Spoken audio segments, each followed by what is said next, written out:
Hi all, welcome to competitive cracker. എൻ്റെ പേര് റബീഹത്ത്. അപ്പോൾ ഇന്നത്തെ വീഡിയോയിൽ നമ്മൾ നോക്കാനായിട്ട് പോകുന്നത് റീസെൻ്റ്ലി നടന്നിട്ടുള്ള PSCയുടെ എക്സാമുകളിലൊക്കെ ആയിട്ട് ചോദിച്ചിട്ടുള്ള കറണ്ട് അഫെയറിൻ്റെ ഭാഗത്തു നിന്നുള്ള പ്രധാനപ്പെട്ട കുറച്ച് ക്വസ്റ്റ്യൻസും അതിൻ്റെ റിലേറ്റഡ് ഫാക്റ്റുകളുമാണ്. അപ്പോൾ നമ്മുടെ കമ്പനി ബോർഡ് LGS പോലുള്ള എക്സാമുകളും കാര്യങ്ങളൊക്കെ നമ്മുടെ മുന്നിൽ വരാനായിട്ട് പോവുകയാണ്. അപ്പോൾ അതിൽ കറണ്ട് അഫെയറിൻ്റെ ഇമ്പോർട്ടൻസ് എന്താണ് എന്നുള്ളത് നിങ്ങൾക്ക് നന്നായിട്ട് അറിയുന്നതാണ്. അത്യാവശ്യം ഒരു വെയിറ്റേജ് ഉള്ള ഒരു ഏരിയ തന്നെയാണ് അല്ലേ. അപ്പോൾ റീസെൻ്റ്ലി നടന്നിട്ടുള്ള എക്സാമുകളിൽ അതുപോലെ തന്നെ ആ എക്സാമുകളിലൊക്കെ ആയിട്ട് ചോദിച്ചിട്ടുള്ള ക്വസ്റ്റ്യൻസ് എന്ന് പറയുന്നത് അത് മനസ്സിലാക്കി പഠിക്കൽ നമുക്ക് ഇമ്പോർട്ടൻ്റ് ആയിട്ടുള്ള കാര്യമാണ്. സോ നമുക്ക് ആദ്യത്തെ ചോദ്യത്തിലോട്ട് പോവാം. ആദ്യത്തെ ചോദ്യം ഇതാണ്: സ്റ്റാർഷിപ്പ് ബഹിരാകാശ പേടകം ഏത് ബഹിരാകാശ ഏജൻസിയാണ് നിർമ്മിച്ചത് എന്നാണ് ചോദിക്കുന്നത്. അപ്പൊ സ്റ്റാർഷിപ്പ് എന്ന് പറയുന്നത് ഏതുമായി ബന്ധപ്പെട്ടുകൊണ്ട് നിൽക്കുന്നതാണ് എന്നാണ് ചോദിച്ചിട്ടുള്ളത്. ഏതാണ് നമ്മുടെ ഉത്തരം വരുന്നത്? സ്പേസ് എക്സ്, നാസ, അതുപോലെ തന്നെ DRDO, സ്കൈ റൂട്ട് എയറോസ്പേസ് എന്നുള്ളതാണ്. 4 ഓപ്ഷൻസ് തന്നിട്ടുണ്ട്. അപ്പൊ സ്റ്റാർഷിപ്പ് എന്ന് പറയുന്നത് ഏതുമായി ബന്ധപ്പെട്ടുകൊണ്ട് വരുന്നതാണ്? നമ്മുടെ ഉത്തരം വരുന്നത് സ്പേസ് എക്സ് ആണ് അല്ലെ. സ്പേസ് എക്സിന്റെ ബഹിരാകാശ പേടകമാണ് അല്ലെങ്കിൽ ബഹിരാകാശ ഏജൻസി ആയിട്ടുള്ള ഈ പറയുന്ന സ്റ്റാർഷിപ്പ് എന്ന് പറയുന്നത് സ്പേസ് എക്സിന്റെ ആണ് എന്നുള്ളതൊന്ന് അവിടെ നോട്ട് ചെയ്ത് വെക്കും. അപ്പൊ സ്പേസ് എക്സ് നമ്മൾ പറയുന്ന സമയത്ത് നമുക്കറിയാം നമ്മുടെ എലോൺ മസ്ക്, എലോൺ മസ്കിന്റെ ആണ് ഈ ഒരു സ്പേസ് എക്സ് വരുന്നതായിട്ട് നമുക്ക് കാണാൻ പറ്റുന്നത്. അപ്പൊ അവരുടെയാണ് ഈ പറയുന്ന സ്റ്റാർഷിപ്പ് എന്നുള്ള കാര്യം ഒന്ന് അവിടെ ഓർമ്മിച്ച് വെക്കാൻ. ഇനി ഒരു ക്വസ്റ്റ്യൻ തന്നെ പലപ്പോഴും നമുക്ക് ഈ പറയുന്ന സ്റ്റേറ്റ്മെന്റ് രൂപത്തിലുള്ള ക്വസ്റ്റ്യൻസിലും കാണാൻ പറ്റുന്ന ഒരു കാര്യമാണ്. സോ എന്തായാലും ഇവിടെ നോട്ട് ചെയ്ത് വെക്കാനായിട്ട് ശ്രദ്ധിക്കാം കേട്ടോ. ദെൻ നമുക്ക് അടുത്ത ചോദ്യത്തിലോട്ട് പോവാം. അടുത്ത ചോദ്യം ഇതാണ്: ഇന്ത്യയുടെ ഇപ്പോഴത്തെ ദേശീയ മനുഷ്യാവകാശ കമ്മീഷൻ ചെയർമാൻ ആരാണ് എന്നാണ് ചോദിച്ചിട്ടുള്ളത്. ഇന്ത്യയുടെ ഇപ്പോഴത്തെ ദേശീയ മനുഷ്യാവകാശ കമ്മീഷൻ, അതുപോലെ തന്നെ ഇതിൽ ഓരോരോ പൊസിഷനിൽ ഇരിക്കുന്ന, അപ്പൊ ഈ പറയുന്ന SC ST അതുപോലെ തന്നെ OBC, അതുപോലെ തന്നെ നാഷണൽ വിമൻ കമ്മീഷൻ, അതുപോലെ തന്നെ കേരള ക്യാബിനറ്റുമായി ബന്ധപ്പെട്ടുകൊണ്ടുള്ള ക്വസ്റ്റ്യൻസ് എല്ലാം നമുക്ക് റീസെന്റ്ലിയുള്ള എക്സാമുകളിൽ അത്യാവശ്യം വെയിറ്റേജ് ആയിട്ട് കാണാൻ പറ്റുന്നുണ്ട്. സോ ഇവിടെ തന്നിട്ടുള്ളത് എന്താണ്? ദേശീയ മനുഷ്യാവകാശ കമ്മീഷന്റെ നിലവിലെ ചെയർമാൻ ആരാണ് എന്നുള്ളതാണ്. ആരാണ്? KG ബാലകൃഷ്ണൻ തന്നിട്ടുണ്ട്, രംഗനാഥ മിശ്ര, DY ചന്ദ്രചൂഡ്, അതുപോലെ തന്നെ V രാമസുബ്രഹ്മണ്യനെ നമുക്ക് തന്നിട്ടുണ്ട്. നമ്മുടെ ഉത്തരമായിട്ട് വരുന്നത് ഓപ്ഷൻ B ആണ് അല്ലെ. ഓപ്ഷൻ B ആണ് നമ്മുടെ ഉത്തരമായിട്ട് വരുന്നത്. ഇന്ത്യയുടെ ഇപ്പോഴത്തെ ദേശീയ മനുഷ്യാവകാശ കമ്മീഷന്റെ ചെയർമാൻ എന്ന് പറയുന്നത് V രാമസുബ്രഹ്മണ്യനാണ്. അതുപോലെ തന്നെ നമ്മൾ നോക്കുന്ന സമയത്ത് ഇന്ത്യയുടെ കേസിൽ ഇപ്പൊ ഈ പറയുന്ന നാഷണൽ ST കമ്മീഷന്റെ നാഷണൽ കമ്മീഷൻ ഫോർ ST നമ്മൾ നോക്കുന്ന സമയത്ത് അതിന്റെ ചെയർമാൻ ആയിട്ട് ഇരിക്കുന്നത് ആരാണ്?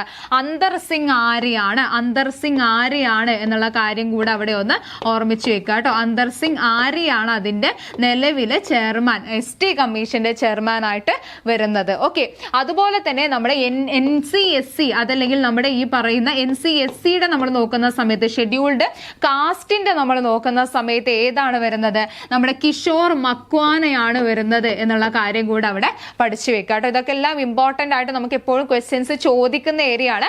അപ്പൊ ST commission, national ST commission, അതുപോലെ തന്നെ SC കമ്മീഷൻ, ഇതിന്റെയൊക്കെ ചെയർപേഴ്സൺമാർ അല്ലെങ്കിൽ അതിന്റെ പൊസിഷനിൽ ഇരിക്കുന്നവർ ആരൊക്കെയാണ് എന്നുള്ളതൊന്നും അവിടെ നോട്ട് ചെയ്ത് വെക്കാനായിട്ട് ശ്രദ്ധിക്കുക.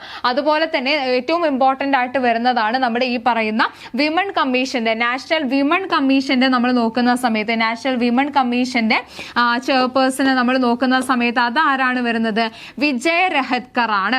വിജയ രഹത്കർ ആണ് നമ്മുടെ നാഷണൽ വിമൺ കമ്മീഷന്റെ ചെയർപേഴ്സൺ ആയിട്ട് ഇരിക്കുന്നത് എന്നുള്ള കാര്യം കൂടെ അവിടെ പഠിച്ചു വെക്കാനായിട്ട് ശ്രദ്ധിക്കുക കേട്ടോ. അപ്പൊ ഇത്തരത്തിൽ ഇമ്പോർട്ടന്റ് ആയിട്ടുള്ള കാര്യങ്ങൾ ഓരോരോ പൊസിഷനിൽ ഇരിക്കുന്ന ആളുകളെ എപ്പോഴും എക്സാമിനോട് മുന്നോടിയായിട്ട് നിങ്ങൾ അപ്ഡേറ്റ് ചെയ്ത് വെക്കാനായിട്ട് ശ്രദ്ധിക്കുക. അതുപോലെ തന്നെ ഇവിടെ നമുക്ക് DY ചന്ദ്രചൂഡിന് ഓപ്ഷനിൽ തന്നിട്ടുണ്ട്. DY ചന്ദ്രചൂഡിനെ നമുക്ക് പറയുമ്പോൾ ആരെ പറഞ്ഞു പോവാൻ? നമുക്ക് നമ്മുടെ 50ാമത് ചീഫ് ജസ്റ്റിസ് ആയിരുന്നു, പക്ഷെ നിലവിലെ നമ്മുടെ 53ാമത് ചീഫ് ജസ്റ്റിസ് ഓഫ് ഇന്ത്യ ആയിട്ട് നിലവിൽ റീസെന്റ് അധികാരത്തിൽ വന്ന വ്യക്തിയാണ് സൂര്യകാന്ത് എന്നുള്ള കാര്യം കൂടെ അവിടെ ഓർമ്മിച്ച് വെക്കുക കേട്ടോ. സൂര്യകാന്ത് ആണ് നിലവിലെ നമ്മുടെ CGI ഓഫ് ഇന്ത്യ എന്ന് പറയുന്നത്. അപ്പൊ അത്രയും പ്രധാനപ്പെട്ട കാര്യങ്ങൾ, അതുപോലെ തന്നെ കേരളത്തിന്റെ കേസിലാണെങ്കിലും അത്തരത്തിലുള്ള കാര്യങ്ങളൊന്ന് പഠിച്ചു വെക്കാനായിട്ട് ശ്രദ്ധിക്കുക. അതുപോലെ തന്നെ എപ്പോഴും ക്വസ്റ്റ്യൻ വരുന്ന ഒന്നാണ് ലോക തണ്ണീർത്തട ദിനം എന്നാണ്, അതുമായി ക്രിക്കറ്റുമായി ബന്ധപ്പെട്ടുകൊണ്ടുള്ള തീമും കാര്യങ്ങളും നമുക്ക് എപ്പോഴും ക്വസ്റ്റ്യൻ കാണാറുണ്ട്, ഇമ്പോർട്ടൻറ്റ് ഡേയ്സുമായി ബന്ധപ്പെട്ടുകൊണ്ട്. അപ്പോൾ ലോക തണ്ണീർത്തട ദിനം തന്നെ നമുക്ക് പല തവണയായിട്ട് റിപ്പീറ്റഡ് ആയിട്ട് ചോദിച്ച ക്വസ്റ്റ്യൻ ആണ്. ഫെബ്രുവരി 2 ആണ് അല്ലെ, ഫെബ്രുവരി 2 നമ്മൾ ഈ പറയുന്ന വെറ്റ്ലാൻഡ് ഡേ ആയിട്ട് അല്ലെങ്കിൽ ലോക തണ്ണീർത്തട ദിനമായിട്ട് നമ്മൾ കൊണ്ടാടുന്നത്. അപ്പൊ നമുക്ക് ഇതിന്റെ തീം അങ്ങ് പഠിച്ചു വെക്കാം. 2024ലെയും 2025ലെയും നമ്മുടെ ലോക തണ്ണീർത്തട ദിനത്തിന്റെ പ്രമേയം എന്തായാലും നോട്ട് ചെയ്ത് വെക്കുക, ചോദിച്ചിട്ടുള്ളതാണ്. 2024 നമ്മൾ നോക്കുന്ന സമയത്ത് തണ്ണീർത്തടങ്ങളും മനുഷ്യന്റെ ക്ഷേമവും അതല്ലെങ്കിൽ വെറ്റ്ലാൻഡ്സ് ആൻഡ് ഹ്യൂമൻ വെൽബീയിങ് എന്ന് പറയുന്നതാണ് 2024 തീമായിട്ട് വരുന്നത്. 2025 തീം എന്താണ് വരുന്നത്?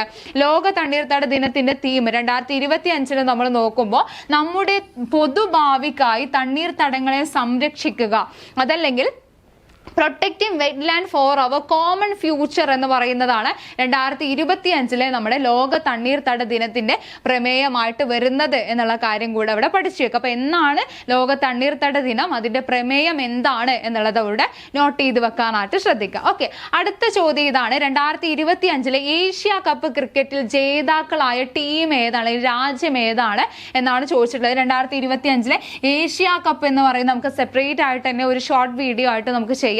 അതിൽ പ്രധാനപ്പെട്ട കാര്യങ്ങളെല്ലാം വെച്ചുകൊണ്ട് തന്നെ ഒരു പ്രധാന വീഡിയോ ആയിട്ട് നമുക്ക് ചെയ്യാം കേട്ടോ. അപ്പൊ എന്തായാലും 2025 ഏഷ്യ കപ്പ് ക്രിക്കറ്റിലെ ജേതാക്കളായ ടീം ഏതായിരുന്നു? നമ്മുടെ ഇന്ത്യ ആയിരുന്നു അല്ലെ, പാകിസ്ഥാനെ ആയിരുന്നു ഫൈനലിൽ പരാജയപ്പെടുത്തുന്നതായിട്ട് നമുക്ക് കാണാനായിട്ട് പറ്റുന്നത്.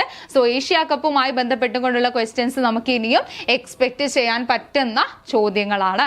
ഓക്കെ, ദെൻ അടുത്ത ചോദ്യത്തിലോട്ട് നമ്മൾ പോകുന്ന സമയത്ത് എഗെയിൻ സ്പോർട്സിന്റെ ഭാഗത്ത് നിന്നുള്ള ക്വസ്റ്റ്യൻ ആണ്. അപ്പൊ സ്പോർട്സ് എന്ന് പറയുന്നത് നമുക്ക് ഇവിടെ ഇമ്പോർട്ടന്റ് ആണ്. സ്പോർട്സ് റീസെന്റ് നടന്നിട്ടുള്ള സ്പോർട്സ് അതുമായി ബന്ധപ്പെട്ടുകൊണ്ടുള്ള വെന്യൂസ് കാര്യങ്ങളെല്ലാം നമുക്ക് ചോദിച്ചു കാണാറുണ്ട് കേട്ടോ. 2025 ചാമ്പ്യൻസ് ട്രോഫി ഏകദിന ക്രിക്കറ്റുമായി ബന്ധപ്പെട്ട് തെറ്റായ പ്രസ്താവന ഏതാണ് എന്നാണ് ചോദിച്ചിട്ടുള്ളത്. റോങ് സ്റ്റേറ്റ്മെന്റ് ആണ് നമുക്ക് ഇവിടെ പറയാനായിട്ട് വരുന്നത്. അപ്പൊ ഒന്നാമത്തെ സ്റ്റേറ്റ്മെന്റ് തന്നിട്ടുള്ളത് ഫൈനലില് ന്യൂസിലാൻഡിനെ ഇന്ത്യ 4 വിക്കറ്റിന് പരാജയപ്പെടുത്തി എന്ന് പറയുന്നുണ്ട്. രണ്ടാമത്തെ സ്റ്റേറ്റ്മെന്റ് ആയിട്ട് വരുന്നത് ചാമ്പ്യൻസ് ട്രോഫിയിൽ ഇന്ത്യക്ക് 3ാം കിരീടമാണ് ഇത് നേടുന്നത്. 2025 ചാമ്പ്യൻസ് ട്രോഫിയിൽ ഇന്ത്യയുടെ 3ാമത്തെ കിരീടമാണ് എന്ന് പറയുന്നുണ്ട്. അതുപോലെ തന്നെ രോഹിത് ശർമ്മയെ ടൂർണമെന്റിലെ താരമായി തെരഞ്ഞെടുത്തു എന്ന് പറയുന്നുണ്ട്. സോ ഈ 3 സ്റ്റേറ്റ്മെന്റുകളിൽ ഏതാണ് തെറ്റ് എന്നാണ് ചോദിച്ചിട്ടുള്ളത്. ഏതാണ് തെറ്റായിട്ടുള്ള സ്റ്റേറ്റ്മെന്റ് ആയിട്ട് വരുന്നത്? ഡി മാത്രം, അല്ലെങ്കിൽ 3ാമത്തെ സ്റ്റേറ്റ്മെന്റ് മാത്രമാണല്ലേ. ഈ 2 സ്റ്റേറ്റ്മെന്റും എന്താണ്? ശരിയായിട്ടുള്ളതാണ്. ഇന്ത്യയാണ് വിന്നേഴ്സ് ആയിട്ട് വന്നിട്ടുണ്ടായിരുന്നത്. ഫൈനലിൽ ന്യൂസിലാൻഡിനെയാണ് പരാജയപ്പെടുത്തുന്നതായിട്ട് നമുക്ക് കാണാൻ പറ്റുന്നത്. അതുപോലെ തന്നെ നമ്മൾ നോക്കുമ്പോൾ ഇന്ത്യയുടെ 3ാമത്തെ കിരീടം കൂടിയായിരുന്നു ഈ ഒരു ചാമ്പ്യൻസ് ട്രോഫി എന്ന് പറയുന്നത് 2002, 2013 അതുപോലെ തന്നെ 2025 കാലഘട്ടങ്ങളിലായിട്ട്. അത് കഴിഞ്ഞ് 3ാമത്തെ സ്റ്റേറ്റ്മെന്റ് നോക്കുമ്പോൾ ഈ 3ാമത്തെ സ്റ്റേറ്റ്മെന്റ് മാത്രമാണ് ഇവിടെ തെറ്റായിട്ട് വരുന്നത്. രോഹിത് ശർമ്മയെ ടൂർണമെന്റിലെ താരമായിട്ട് നമ്മൾ ഫൈനലിൽ നോക്കുകയാണെന്നുണ്ടെങ്കിൽ ഫൈനലിലെ പ്ലെയർ ആയിട്ട് തിരഞ്ഞെടുക്കുന്നതായിട്ട് നമുക്ക് കാണാൻ പറ്റുന്നുണ്ട്. അപ്പൊ ടൂർണമെന്റിലെ താരമായിട്ട് തിരഞ്ഞെടുത്തു എന്ന് പറയുന്ന സ്റ്റേറ്റ്മെന്റ് മാത്രമാണ് അവിടെ തെറ്റായിട്ട് വരുന്നത്. അപ്പൊ ഏതാണ് നമ്മുടെ ഉത്തരം വരുന്നത്?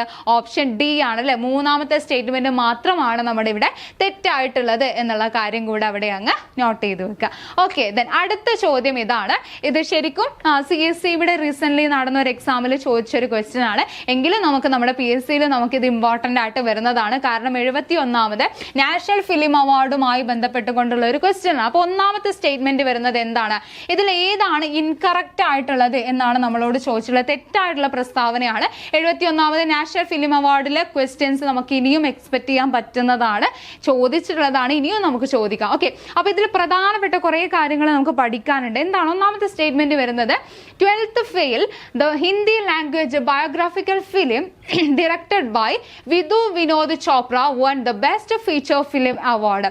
അപ്പോൾ ആരാണ് ഇതിന്റെ ഡയറക്ടർ ആയിട്ടുള്ളത്? വിധു വിനോദ് ചോപ്ര സംവിധാനം ചെയ്തിട്ടുള്ള 12th ഫെയിൽ എന്ന് പറയുന്ന സിനിമയാണ് 71ാമത് നാഷണൽ ഫിലിം അവാർഡിലെ ബെസ്റ്റ് ഫീച്ചർ ഫിലിം ആയിട്ട് വന്നത് എന്ന് പറയുന്നുണ്ട്. അപ്പൊ എന്താണ് ആ സ്റ്റേറ്റ്മെന്റ് ശരിയാണല്ലേ? 1ാമത്തെ സ്റ്റേറ്റ്മെന്റ് ശരിയാണ് നമുക്ക് കാണാൻ പറ്റും. 12th ഫെയിൽ ആണ് ബെസ്റ്റ് ഫീച്ചർ ഫിലിമിനുള്ള 71ാമത് നാഷണൽ ഫിലിം അവാർഡിൽ അവാർഡ് പോകുന്നത്. അപ്പൊ അതിന്റെ ഡയറക്ടർ ആരാണ് എന്നുള്ളത് കൂടെ നിങ്ങളൊന്ന് ഓർമ്മിച്ചേക്കുക. വിധു വിനോദ് ചോപ്രയായിരുന്നു. ഓക്കെ, 2ാമത്തെ സ്റ്റേറ്റ്മെന്റ് എന്താ? Shahrukh Khan and Vikrant Massey share the best actor award for their performance in Jawan and 12th fail respectively. അപ്പോൾ ഷാറൂഖ് ഖാനും അതുപോലെ തന്നെ വിക്രാന്ത് മാസിയും കൂടെ ചേർന്ന് ചേർന്നുകൊണ്ടാണ് ബെസ്റ്റ് ആക്ടർക്കുള്ള അവാർഡ് 2025 71ാമത് നാഷണൽ ഫിലിം അവാർഡിൽ 12th ഫെയിൽ എന്ന് പറയുന്ന സിനിമയ്ക്കും അതുപോലെ തന്നെ ജവാൻ എന്ന് പറയുന്ന സിനിമയ്ക്കും നേടിയിട്ടുണ്ടായിരുന്നത് എന്ന് പറയുന്നുണ്ട്. സോ അതും ശരിയായിട്ടുള്ള സ്റ്റേറ്റ്മെന്റ് ആണ്. ഷാറൂഖ് ഖാനും വിക്രാന്ത് മാസിയായിരുന്നു ബെസ്റ്റ് ആക്ടേഴ്സ് ആയിട്ട് വന്നിട്ടുണ്ടായിരുന്നത് ജവാന് 12th ഫെയിൽ എന്ന് പറയുന്ന സിനിമയിൽ. ഓക്കെ, മൂന്നാമത്തെ സ്റ്റേറ്റ്മെന്റ് ആയിട്ട് വരുന്നത് Ullozhukku directed by Christo Tomy is adjudged the best Malayalam feature film. Ullozhukku എന്ന് പറയുന്ന സിനിമക്കാണ് എന്താണ് ബെസ്റ്റ് ഫിലിമിനുള്ള ബെസ്റ്റ് മലയാളം ഫിലിമിനുള്ള അവാർഡ് പോയിട്ടുണ്ടായിരുന്നത് എന്ന് പറയുന്നുണ്ട്. സോ എന്താണ് മൂന്നാമത്തെ സ്റ്റേറ്റ്മെന്റും ശരിയാണ്. എന്താണ് 71ാമത് നാഷണൽ അവാർഡിൽ നമ്മൾ നോക്കുമ്പോൾ ഉള്ളൊഴുക്ക് എന്ന് പറയുന്ന സിനിമ തന്നെയാണ് അല്ലെ മലയാളം കാറ്റഗറിയിൽ നമ്മൾ നോക്കുമ്പോൾ ബെസ്റ്റ് ഫിലിമിനുള്ള അവാർഡ് പോയിട്ടുണ്ടായിരുന്നത്. നാലാമത്തെ സ്റ്റേറ്റ്മെന്റ് എന്താ? Vijay Raghavan he won the award for the best actor in a supporting role for his role in the Malayalam movie Ullozhukku. Ullozhukku എന്ന് പറയുന്ന സിനിമയിലെ അഭിനയത്തിന് വിജയ് രാഘവനാണ് ബെസ്റ്റ് സപ്പോർട്ടിംഗ് ആക്ടർക്കുള്ള അവാർഡ് പോയിട്ടുണ്ടായിരുന്നത് എന്നാണ് പറയുന്നത്. ആ സ്റ്റേറ്റ്മെന്റ് മാത്രമാണ് എന്തായിട്ട് വരുന്നത് നമ്മുടെ തെറ്റായിട്ട് വരുന്നത്. അപ്പൊ ഇതിൽ എന്താണ് തെറ്റ് എന്നുള്ളത് നമുക്ക് പഠിക്കാം അല്ലെ. അതായത് വിജയരാഘവൻ തന്നെയാണ് ബെസ്റ്റ് ആക്ടർ സപ്പോർട്ടിംഗ് ആക്ടർക്കുള്ള അവാർഡ് പോകുന്നതായിട്ട് നമുക്ക് കാണാൻ പറ്റുന്നത്. പക്ഷെ ഇവിടെ എന്താ തെറ്റ്? നമ്മുടെ ഉള്ളൊഴുക്ക് എന്ന് പറയുന്ന സിനിമയല്ല. ഏത് സിനിമയിൽ അഭിനയത്തിനാ? പൂക്കാലം എന്ന് പറയുന്ന അല്ലെ പൂക്കാലം എന്ന് പറയുന്ന സിനിമയിൽ അഭിനയത്തിനാണ് ഇദ്ദേഹത്തിന് ബെസ്റ്റ് ആക്ടർ ബെസ്റ്റ് സപ്പോർട്ടിംഗ് ആക്ടർക്കുള്ള അവാർഡ് പോകുന്നതായിട്ട് നമുക്ക് കാണാൻ പറ്റുന്നത്. സോ ആ ഒരു സ്റ്റേറ്റ്മെന്റ് മാത്രമാണ് നമ്മുടെ നാലാമത്തെ സ്റ്റേറ്റ്മെന്റ് മാത്രമാണ് ഇവിടെ തെറ്റായിട്ട് വരുന്നത്. സോ ഓപ്ഷൻ സി ആണ് നമ്മുടെ ഉത്തരമായിട്ട് വരുന്നത്. ഓക്കെ, അപ്പൊ ഇത്രയും കാര്യങ്ങൾ നമ്മൾ എന്ത് പഠിച്ചു? 71ാമത് നാഷണൽ ഫിലിം അവാർഡുമായി ബന്ധപ്പെട്ടുകൊണ്ട് നമ്മൾ പഠിച്ചു. ഓക്കെ, അടുത്ത ക്വസ്റ്റ്യൻ ഇതാണ്. ഇന്ത്യയുടെ റിസർവ് ബാങ്കിന്റെ ഇപ്പോഴത്തെ ഗവർണർ ആരാണ് എന്നുള്ളതാണ്. ഇന്ത്യയുടെ റിസർവ് ബാങ്ക് ഗവർണർ ആരാണ്? നിലവിൽ സഞ്ജയ് മൽഹോത്രയാണ്. സഞ്ജയ് മൽഹോത്രയാണ് നമ്മുടെ ഉത്തരമായിട്ട് വരുന്നത്. അപ്പോൾ അതുപോലെ റിസർവ് ബാങ്കിനെ ചോദിച്ച പോലെ തന്നെ വേൾഡ് ബാങ്കിനെ കൂടെ ചോദിച്ചിട്ടുണ്ട്. ലോക ബാങ്കിന്റെ ഇപ്പോഴത്തെ പ്രസിഡന്റ് ആരാണ് എന്നുള്ളതാണ്. ആരാണ്?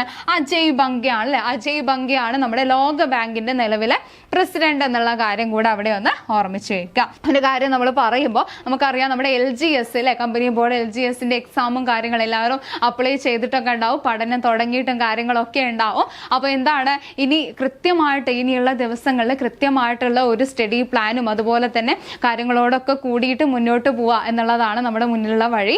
അപ്പോൾ നമ്മുടെ കോമ്പറ്റീറ്റീവ് ക്രാക്കറിലാണെങ്കിലും നമ്മൾ നിങ്ങൾക്ക് വേണ്ടി കോഴ്സുകളും കാര്യങ്ങളൊക്കെ സ്റ്റാർട്ട് ചെയ്തിട്ടുണ്ട്. അതിൽ എന്താണ് കൃത്യമായിട്ടുള്ള മെന്റർഷിപ്പും കാര്യങ്ങളും പ്രീവിയസ് ക്വസ്റ്റ്യൻസിന്റെ അനാലിസിസും കാര്യങ്ങളും എല്ലാം കൂടിയിട്ടാണ് നമ്മുടെ ബാച്ച് പോകുന്നത്. സോ ഈ ഒരു ബാച്ചിനെ കുറിച്ചിട്ടുള്ള കൂടുതൽ ഡീറ്റെയിൽസും കാര്യങ്ങളൊക്കെ അറിയാൻ വേണ്ടിയിട്ട് നിങ്ങൾക്ക് ഈ ഒരു നമ്പറിലോ അല്ലെങ്കിൽ താഴെ നൽകുന്ന ഫോമിലോ കാര്യങ്ങളോ നിങ്ങൾക്ക് കോൺടാക്ട് ചെയ്യാവുന്നതാണ് കേട്ടോ. ഓക്കെ, ദെൻ അടുത്ത ചോദ്യത്തിലോട്ട് നമ്മൾ പോകുന്ന സമയത്ത് അടുത്ത ചോദ്യം എന്താ? 2024 പ്രഖ്യാപിച്ച 54ാമത് കേരള സംസ്ഥാന ചലച്ചിത്ര അവാർഡുകളിൽ മികച്ച നടനായി തിരഞ്ഞെടുക്കപ്പെട്ടത് ആരാണ് എന്നാണ് ചോദിച്ചിട്ടുള്ളത്. അപ്പൊ 2024 54ാമത് കേരള ചലച്ചിത്ര അവാർഡ് ഇനിയുള്ള എക്സാമുകൾക്ക് നമുക്ക് എന്തായാലും 55ാമത് എന്താണ് അവാർഡിനെ കുറിച്ച് കേരള സ്റ്റേറ്റ് ഫിലിം അവാർഡിനെ കുറിച്ചാവും നമുക്ക് ചോദിക്കാം. എന്തായാലും 54ാമത് കേരള ഫിലിം അവാർഡിൽ ആരാണ് മികച്ച നടനായിട്ട് വന്നിട്ടുണ്ടായിരുന്നത്? പൃഥ്വിരാജ് ആയിരുന്നു അല്ലെ. ആടുജീവിതം എന്ന് പറയുന്ന സിനിമയിലെ അഭിനയത്തിന് പൃഥ്വിരാജ് ആയിരുന്നു എന്താണ് ബെസ്റ്റ് ആക്ടർക്കുള്ള അവാർഡ് 54ാമത് കേരള സംസ്ഥാന ചലച്ചിത്ര അവാർഡിൽ പോകുന്നത്. അപ്പൊ 55ാമത് ചലച്ചിത്ര award Kerala state film award നമ്മൾ നോക്കുന്ന സമയത്ത് ആരായിരുന്നു ഈ ബെസ്റ്റ് ഫിലിം ഏതായിട്ട് വന്നിട്ടുണ്ടായിരുന്നത്? ബെസ്റ്റ് ഫിലിം ആയിട്ട് വന്നിട്ടുണ്ടായിരുന്നത് നമ്മുടെ മഞ്ഞുമ്മൽ ബോയ്സ് ആയിരുന്നു അല്ലെ. മഞ്ഞുമ്മൽ ബോയ്സ് ആയിരുന്നു ബെസ്റ്റ് ഫിലിം ആയിട്ട് വരുന്നതായിട്ട് നമുക്ക് കാണാൻ പറ്റുന്നത്. ചിദംബരമാണ് അതിന്റെ ഡയറക്ടർ എന്ന് പറയുന്നത്. അദ്ദേഹത്തിന് തന്നെയാണ് ബെസ്റ്റ് ഡയറക്ടർക്കുള്ള അവാർഡും പോകുന്നതായിട്ട് നമുക്ക് കാണാൻ പറ്റുന്നത്. അതുപോലെ തന്നെ ബെസ്റ്റ് ആക്ടർക്കുള്ള അവാർഡ് ആർക്കാ പോയിട്ടുണ്ടായിരുന്നത്? ബെസ്റ്റ് ആക്ടർക്ക് നമ്മൾ നോക്കുമ്പോൾ മമ്മൂട്ടിക്കായിരുന്നു അല്ലെ. മമ്മൂട്ടിക്കാണ് ബെസ്റ്റ് ആക്ടർക്കുള്ള അവാർഡ് പോകുന്നത് ബ്രഹ്മയുഗം എന്ന് പറയുന്ന സിനിമയിലെ അഭിനയത്തിന്. ഓക്കെ, ബ്രഹ്മയുഗം എന്ന് പറയുന്ന സിനിമയിൽ. ഓക്കെ, അതുപോലെ തന്നെ ബെസ്റ്റ് ആക്ട്രസിനെ നമ്മൾ നോക്കുന്ന സമയത്ത് ആർക്കായിരുന്നു പോയിട്ടുണ്ടായിരുന്നത്? ബെസ്റ്റ് ആക്ട്രസ് നമ്മൾ നോക്കുന്ന സമയത്ത് ഷംല ഹംസക്കായിരുന്നു ബെസ്റ്റ് ആക്ട്രസിനുള്ള അവാർഡ് പോകുന്നതായിട്ട് നമുക്ക് കാണാൻ പറ്റുന്നത്. ഏതായിരുന്നു സിനിമ? ഫെമിനിച്ചി ഫാത്തിമ എന്ന് പറയുന്ന സിനിമയിലെ അല്ലെ. അപ്പൊ അത്രയും പ്രധാനപ്പെട്ട കാര്യങ്ങൾ ഈ പറയുന്ന 55ാമത് സ്റ്റേറ്റ് ഫിലിം അവാർഡുമായി ബന്ധപ്പെട്ടുകൊണ്ടുള്ള കാര്യങ്ങൾ അവിടെ പഠിച്ചു വെക്കുക. കാരണം ഇനിയുള്ള എക്സാമുകൾക്ക് നമുക്ക് 55ാമതാണ് എക്സ്പെക്ട് ചെയ്യാനായിട്ട് പറ്റുന്നത്. ഓക്കെ, ദെൻ അടുത്തതും ഒരു അപ്പോയിന്റ്മെന്റുമായി ബന്ധപ്പെട്ടതാണ്. കേരള സംഗീത നാടക അക്കാദമിയുടെ ഇപ്പോഴത്തെ ചെയർമാൻ ആരാണ് എന്നുള്ളതാണ്. അടൂർ ഗോപാലകൃഷ്ണൻ, മട്ടന്നൂർ ശങ്കരൻകുട്ടി, കലാമണ്ഡലം ഉണ്ണികൃഷ്ണൻ, കരിവള്ളൂർ മുരളി തന്നിട്ടുണ്ട്. നമ്മുടെ ഉത്തരം ഏതാണ്? ഓപ്ഷൻ ബി ആണ് അല്ലെ, മട്ടന്നൂർ ശങ്കരൻകുട്ടിയാണ് നമ്മുടെ ഉത്തരമായിട്ട് വരുന്നത്. അപ്പൊ മട്ടന്നൂർ ശങ്കരൻകുട്ടിയാണ് നിലവിൽ നമ്മുടെ കേരള സംഗീത നാടക അക്കാദമിയുടെ ചെയർമാൻ എന്നുള്ള കാര്യം കൂടെ അവിടെ നോട്ട് ചെയ്ത് വെക്കുക. അപ്പോൾ അടുത്ത ചോദ്യത്തിലോട്ട് നമ്മൾ പോകുന്ന സമയത്ത് ഇതിൽ ശരിയായിട്ടുള്ള പ്രസ്താവനകൾ കണ്ടുപിടിക്കാനായിട്ടാണ് പറഞ്ഞിട്ടുള്ളത്. ആൻ മെക്ലെയിനും അതുപോലെ തന്നെ നിക്കോൾ അയേഴ്സിനും ഒപ്പമാണ് സുനിത വില്യംസും ബുച്ച് വിൽമോറും ബഹിരാകാശത്ത് നിന്നും ഫ്ലോറിഡയുടെ തീരക്കടൽ ഇറങ്ങിയത് എന്ന് പറയുന്നുണ്ട് ഒന്നാമത്തെ സ്റ്റേറ്റ്മെന്റ് ആയിട്ട്. രണ്ടാമതായിട്ട് ഒരു യൂറോപ്യൻ സ്പേസ് ഏജൻസിയാണ് സ്പേസ് എക്സ് എന്ന് പറയുന്നുണ്ട്. അതുപോലെ തന്നെ 286 ദിവസത്തെ ബഹിരാകാശ വാസത്തിന് ശേഷമാണ് സുനിത വില്യംസും ബുച്ച് വിൽമോറും ഭൂമിയിലെത്തിയത് എന്ന് പറയുന്നുണ്ട്. ഇതിൽ ഏതൊക്കെ സ്റ്റേറ്റ്മെന്റ്സ് ആണ് ശരിയായിട്ടുള്ളത് എന്ന് നമ്മൾ നോക്കുന്ന സമയത്ത് ഏതാണ്? മൂന്നാമത്തെ സ്റ്റേറ്റ്മെന്റ് ആണ് അല്ലെ. അതായത് മൂന്നാമത്തെ സ്റ്റേറ്റ്മെന്റ് മാത്രമാണ് നമ്മുടെ ശരിയായിട്ടുള്ളത് എന്ന് നമുക്ക് കാണാൻ പറ്റും. അപ്പൊ സുനിത വില്യംസിന്റെ 286 ദിവസത്തെ ബഹിരാകാശ വാസത്തിന് ശേഷമാണ് അവര് ഭൂമിയിൽ തിരിച്ചെത്തുന്നതായിട്ട്, മാർച്ച് മാസത്തിലായിട്ട് തിരിച്ചെത്തുന്നതായിട്ട് നമുക്ക് കാണാൻ പറ്റുന്നത്. അപ്പോൾ ഇവിടെ സ്പേസ് എക്സിന്റെ ഡ്രാഗൺ റോക്കറ്റിലാണ്, സ്പേസ് എക്സിന്റെ റോക്കറ്റിലായിട്ടാണ് ഇവർ തിരിച്ചെത്തുന്നതായിട്ട് നമുക്ക് കാണാനായിട്ട് പറ്റുന്നത് എന്നുള്ള കാര്യം കൂടെ അവിടെ ഒന്ന് നോട്ട് ചെയ്ത് വെക്കാനായിട്ട് ശ്രദ്ധിക്കുക കേട്ടോ. ഓക്കെ, ദെൻ അടുത്ത ക്വസ്റ്റ്യൻ ആയിട്ട് നമ്മൾ നോക്കുന്ന സമയത്ത് ലോക പ്രമേഹ ദിനമായിട്ട് ആചരിക്കുന്നത് എന്നാണ് എന്നുള്ളതാണ്. അപ്പൊ ഇമ്പോർട്ടൻറ്റ് ഡേയ്സ് എന്ന് പറയുന്നത് അത്യാവശ്യം ക്വസ്റ്റ്യൻസ് വരുന്ന ഒരു ഏരിയ ആണ്. അത് പലതും റിപ്പീറ്റഡ് ആയിട്ടാണ് ചോദിക്കുന്നത് എന്ന് നമുക്ക് കാണാൻ പറ്റും. ഈ പറയുന്ന ലോക പ്രമേഹ ദിനമൊക്കെ പല എക്സാമുകൾക്കായിട്ട് നമുക്ക് ചോദിച്ചിട്ടുള്ള ക്വസ്റ്റ്യൻ ആണ്. അപ്പോൾ എന്നാണ്? നവംബർ 14, 22, 5, 8 എന്നാണ് ലോക പ്രമേഹ ദിനം എന്ന് പറയുന്നത്?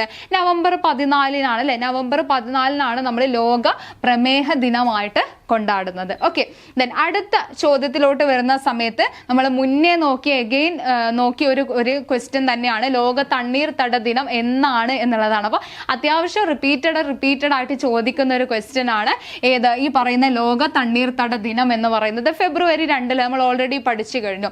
അതുപോലെ തന്നെ കേരള സംസ്ഥാനത്തിലെ തൊഴിൽ വകുപ്പ് മന്ത്രി ആരാണ്? ഇതും വളരെ ഇമ്പോർട്ടന്റ് ആയിട്ടുള്ള ഒരു ഏരിയ ആണ്. കേരള ക്യാബിനറ്റ് മിനിസ്റ്റേഴ്സുമായി ബന്ധപ്പെട്ടുകൊണ്ടുള്ള ക്വസ്റ്റ്യൻസ് റീസെന്റ് എക്സാമുകൾക്ക് നമുക്ക് അത്യാവശ്യം കാണാനായിട്ട് പറ്റുന്നുണ്ട്. സോ കേരള സംസ്ഥാനത്തിലെ തൊഴിൽ വകുപ്പ് മന്ത്രി ആരാണ് എന്ന് നമ്മൾ നോക്കുന്ന സമയത്ത് ആരാണ് വരുന്നത്? ശിവൻകുട്ടിയാണ് അല്ലെ. ഓപ്ഷൻ ഡി ആണ് നമ്മുടെ ഉത്തരമായിട്ട് വരുന്നത്. ശിവൻകുട്ടിയാണ് തൊഴിൽ വകുപ്പ് മന്ത്രി. അതുപോലെ തന്നെ എഡ്യൂക്കേഷനും അതുപോലെ തന്നെ തൊഴിലും നമ്മൾ നോക്കുന്ന സമയത്ത് ആരാണ് വരുന്നത്? എഡ്യൂക്കേഷൻ ആണെങ്കിലും അതുപോലെ തന്നെ എംപ്ലോയ്മെന്റ് റിലേറ്റഡ് ആയിട്ടുള്ള കാര്യങ്ങളും നമ്മൾ നോക്കുമ്പോൾ ശിവൻകുട്ടിയാണ് വരുന്നത് എന്നുള്ള കാര്യം ഒന്ന് അവിടെ നോട്ട് ചെയ്ത് വെക്കുക. അതുപോലെ തന്നെ ഇമ്പോർട്ടൻ്റ് ആയിട്ട് എപ്പോഴും ചോദിക്കുന്ന പല ടൈപ്പ് ഓഫ് ക്വസ്റ്റ്യൻസ് ഈ ഒരു ഭാഗത്ത് നമുക്ക് കാണാൻ പറ്റുന്നുണ്ട്. ഇപ്പോൾ ഇവിടെ തന്നെ നമ്മൾ നോക്കുമ്പോൾ ഇപ്പോൾ സജി ചെറിയാൻ എന്ന് പറയുമ്പോൾ നമുക്കറിയാം അല്ലെ, എന്താണ്? ഫിഷറീസ് വകുപ്പുമായി ബന്ധപ്പെട്ടുകൊണ്ട് നിൽക്കുന്ന വ്യക്തിയാണ് അല്ലെങ്കിൽ മിനിസ്റ്ററാണ് ആര്? സജി ചെറിയാൻ എന്നുള്ളത് നമുക്ക് കാണാൻ പറ്റും. അതുപോലെ തന്നെ ദേവസ്വവുമായി ബന്ധപ്പെട്ടുകൊണ്ട് നിൽക്കുന്ന സമയത്ത് ആരാണ്? ദേവസ്വം മിനിസ്റ്റർ ഒക്കെ ആയിട്ട് നിൽക്കുന്ന വ്യക്തികളെ കൂടെ അവിടെ ഒന്ന് ഓർമ്മിച്ച് വെക്കുക. അതുപോലെ തന്നെ ഹയർ എഡ്യൂക്കേഷൻ, പിന്നെ അതുപോലെ തന്നെ ചിഞ്ചു റാണി നമ്മൾ നോക്കുന്ന സമയത്ത് എന്താണ്? നമ്മുടെ ഈ പറയുന്ന ക്ഷീരവികസനവുമായി ബന്ധപ്പെട്ടുകൊണ്ട് നിൽക്കുന്ന മിനിസ്റ്റർ ആണ് എന്നുള്ള കാര്യമൊക്കെ അവിടെ ഒന്ന് പഠിച്ചു വെക്കാനായിട്ട് ശ്രദ്ധിക്കുക. അപ്പൊ കേരള ക്യാബിനറ്റുമായി ബന്ധപ്പെട്ടുകൊണ്ടുള്ള കാര്യങ്ങൾ ഇമ്പോർട്ടന്റ് ആണ്. എന്തായാലും അത് അപ്ഡേറ്റ് ചെയ്ത് വെക്കാനായിട്ട് ശ്രദ്ധിക്കുക കേട്ടോ. ഓക്കെ, ദെൻ അടുത്ത ചോദ്യം ഇതാണ്. കേരള സംസ്ഥാനത്തിന്റെ ഗവർണർ ആരാണ് എന്നുള്ളതാണ്. നിലവിൽ ആരാണ് നമ്മുടെ ഗവർണർ ആയിട്ട് ഇരിക്കുന്നത് എന്നുള്ളതാണ്. ഓപ്ഷൻ സി ആണ് അല്ലെ. കേരള സംസ്ഥാനത്തിന്റെ നിലവിലെ ഗവർണർ എന്ന് പറയുന്നത് ആരാണ്? രാജേന്ദ്ര വിശ്വനാഥ് ആർലേക്കർ ആണ് നമ്മുടെ കേരള സംസ്ഥാനത്തിന്റെ നിലവിലെ ഗവർണർ ആയിട്ട് ഇരിക്കുന്നത് എന്നുള്ള കാര്യം കൂടെ അവിടെ ഒന്ന് പഠിച്ചു വെക്കുക. ഇനി ലാസ്റ്റ് ക്വസ്റ്റ്യൻ എന്ന് പറയുന്നത് നിങ്ങൾക്കുള്ള ക്വസ്റ്റ്യൻ ആണ്. നിങ്ങൾ ഇതിന്റെ ആൻസർ ഒന്ന് കമന്റ് ചെയ്യുക. 2024 എഴുത്തച്ഛൻ പുരസ്കാരത്തിന് അർഹനായത് ആരാണ് എന്നുള്ളതാണ്. സോ നിങ്ങൾ കമന്റ് ചെയ്യാനായിട്ട് ശ്രദ്ധിക്കുക കേട്ടോ. 2024 എഴുത്തച്ഛൻ പുരസ്കാരം ഇതിൽ ആരാണ് നേടിയത്? സരീഷ് ആണോ, പി വത്സലയാണോ, അതല്ല NS മാധവനാണോ, MT വാസുദേവൻ നായരാണോ? ഇതിൽ ആർക്കായിരുന്നു 2024 എഴുത്തച്ഛൻ പുരസ്കാരം നേടിയിട്ടുണ്ട് അല്ലെങ്കിൽ അതിന് അർഹനായത് ആരാണ് എന്നുള്ളതൊന്ന് കമന്റ് ചെയ്യാം. ഓക്കെ, സോ ഇത്രയും ക്വസ്റ്റ്യൻസ് ആണ് നമുക്ക് ഈ ഒരു ക്ലാസ്സിൽ നോക്കാനായിട്ട് വരുന്നത്. അപ്പോൾ നേരത്തെ നമ്മൾ പറഞ്ഞ പോലെ തന്നെ നമ്മളിപ്പോൾ എന്താണ് കോമ്പറ്റേറ്റീവ് ക്രാക്കറിലാണെങ്കിലും നമ്മുടെ കമ്പനി ബോർഡ് LGSന്റെ ആണെങ്കിലും അതല്ല ഇനി നമുക്ക് വരാനായിട്ട് പോകുന്ന നമ്മുടെ ഈ പറയുന്ന വിമൻ CPO ഒക്കെ പുതിയ ബാച്ചുകൾ കാര്യങ്ങളെല്ലാം നമ്മൾ സ്റ്റാർട്ട് ചെയ്തിട്ടുണ്ട്.